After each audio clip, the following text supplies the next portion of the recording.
And so for those small particles, I mean, I mentioned earlier that like in just a general consensus should be, it seems to be that as the particle gets smaller and smaller, it gets more toxic, but it's even hard to detect. So what is needed? Do we just need a standards method that really works, that's proven? Like or do we just need a better instruments? A better instrument needs to develop. Like what is needed to detect those very small nanoparticles, which are very toxic to humans and and their living organisms.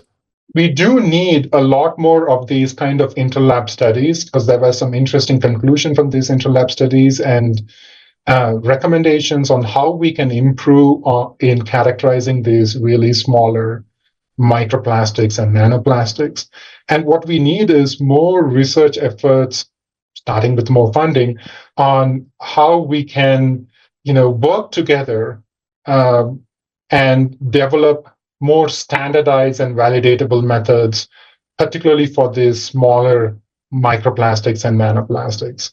And that starts with the scientific community kind of working together across different research groups, not working in silos, that you would often see papers that even in drinking water, everyone seems to use different methods. And so, it's very hard to compare results from these different research papers. So what we need to do is sit together and come up with methodologies that we try and standardize, and that way we can validate, these methods what they can do and what they cannot do. Now, I do need to say that when it comes to nanoplastics, some of these methods, no matter how much we sit together and work on it, is not going to work. Like a traditional micro IR spectroscopy techniques have limitations in terms of what spatial resolution that they can characterize.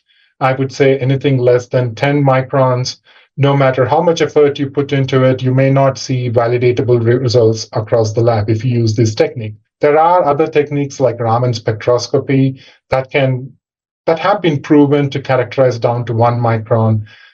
So there is a little bit of an improvement when we apply these Raman spectroscopy techniques.